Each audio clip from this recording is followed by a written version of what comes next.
We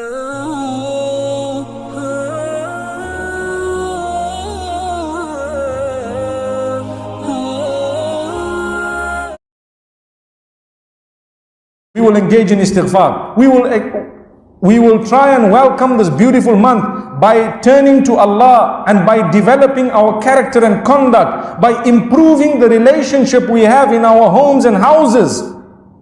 A lot of us have a lot of room for improvement with our relations with our own children, in our relations with our wives and our husbands perhaps. We have so much that needs to be done, but sometimes we couldn't be bothered. We are too busy doing some other things. Before you know it, life will be over.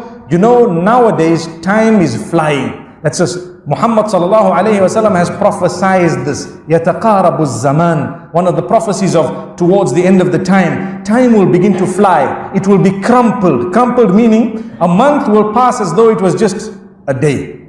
Honestly.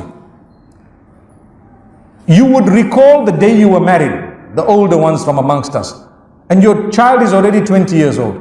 How did those 20 years go? I can't remember. I don't know. What were the highlights of your 20 years? You can finish them in 2 sentences and 5. Where did the time go?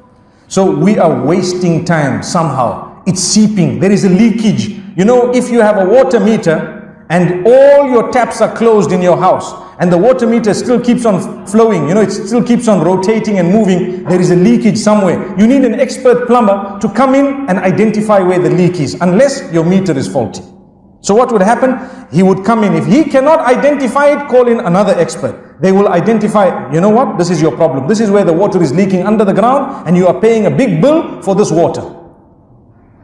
The same is happening to our time. It's seeping, it's leaking. We're using it sometimes for that which is not constructive. It's destructive, it's a waste.